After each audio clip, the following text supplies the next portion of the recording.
નમસ્કાર મિત્રો, આજે આપણે જીસીઆરટી આધારિત ચેપ્ટર જોઈએ સામાજિક વિજ્ઞાનનું. તો માત્ર અગત્યના ટોપિક જ જોઈશું, એની બહારનું આપણે કશું જોશું નહીં. તો જોઈએ ઇતિહાસ જાણવાના સ્ત્રોત. ગુજરાતમાં કચ્છમાં 4000 વર્ષ જૂનું શહેર મળી આવ્યું. તે કોણ અને કેવી રીતે બાંધ્યું હશે, કે કેવા કપડાં પહેરતા હશે, તે આપણા મનમાં વિચારો આવ્યા છે. ત્યારબાદ આગળ જોઈએ તો કે તાડપત્ર અને ભોજપત્ર. લખવા માટે તાડપત્ર અને હસ્તપ્રત કહીએ છીએ. તાડપત્ર એટલે તાડ વૃક્ષના પર્ણ પર લખાયેલા હસ્તપત્રો. હિમાલયમાં થતા ભુજ નામના વૃક્ષો પાતળી આંતરછાલ ઉપર લખાયેલા હસ્તપ્રતો છે. આગળ જોઈએ તો હસ્તપ્રતો મંદિરો, મઠો ની અંદર સચવાયેલા છે. સંસ્કૃત, પ્રાકૃત અને તમિલ ભાષામાં લખાણ જોવા મળે છે. ત્યારબાદ જોઈએ તો કે જેમાં ધાર્મિક રીત રિવાજો, સામાજિક માન્યતાઓ, રાજાઓની જીવનશૈલી, વિજ્ઞાન, શિક્ષણ, દવાઓ વગેરે માહિતી મળી આવે છે. આગળ જોઈએ તો કે અભિલેખો.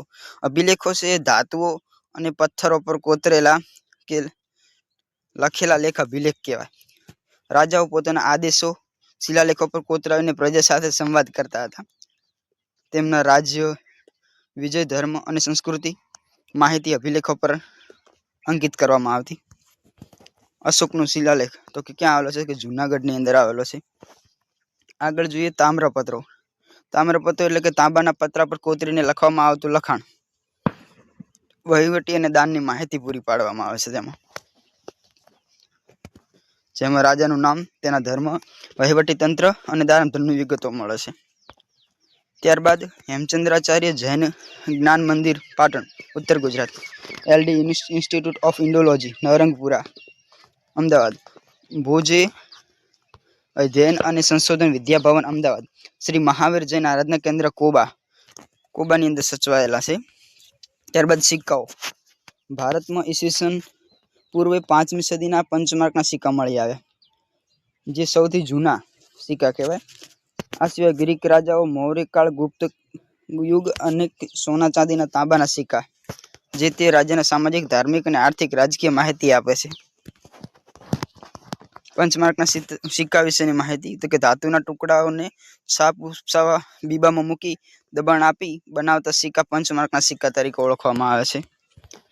આગળ જોઈએ તો કે પુરાતત્વ શાસ્ત્રીઓ, જેને અંગ્રેજીમાં આર્કિયોલોજિસ્ટ કહેવાય.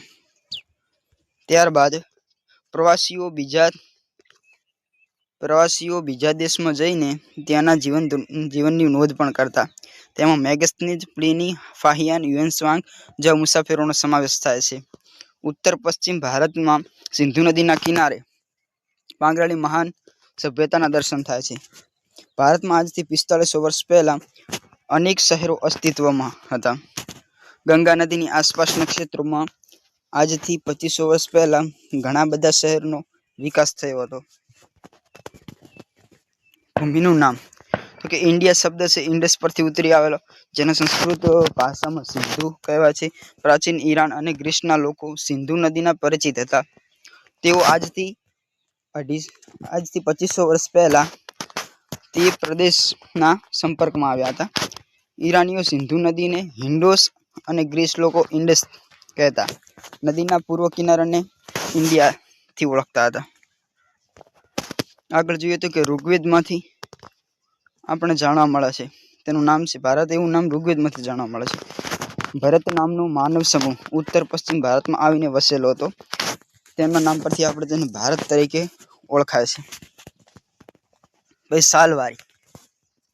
સાલવારીની અંદર ઈસુ ખ્રિસ્તના જન્મ સાથે સંકળાયેલ છે. ઈસવીસન એટલે કે એમ કહીએ કે અંગ્રેજીમાં એડી, એનો ડોમિની પછીના વર્ષો એમ કહેવાય. ઈસવીસન પૂર્વે એટલે કે બીસી, બિફોર ક્રાઇસ્ટ એટલે કે ઈસુ ખ્રિસ્તના જન્મ પહેલા. ઉદાહરણ તરીકે ઈસવીસન પૂર્વે 2000. આ ચાર્ટની અંદર પણ એ જ કહેવામાં આવ્યું છે.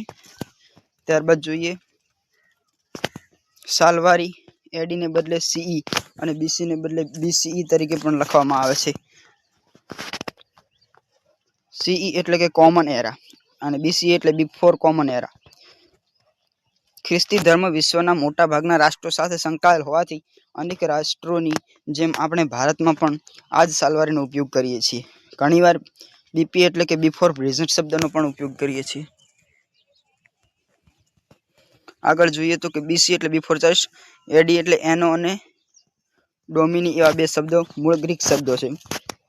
In the year of God ભગવાનના સમયનું વર્ષ થાય છે. શિલાલેખ પથ્થર પર કોતરીને લખાયેલ લેખ. ભુજપત્ર ભુર્જ નામના વૃક્ષની પાતળી આંતરછાલ જેના પર પ્રાચીન સમયમાં ગ્રંથો લખાતા.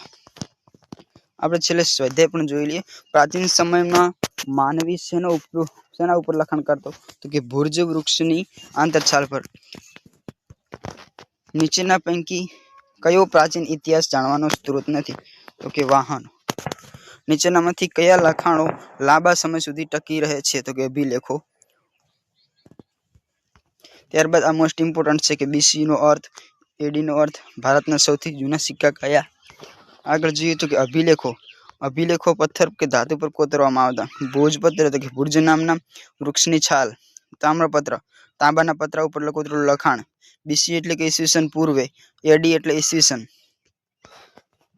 ત્યારબાદ હવે આપણે બીજા લેક્ચરમાં ચેપ્ટર નંબર 2 શરૂ કરીશું.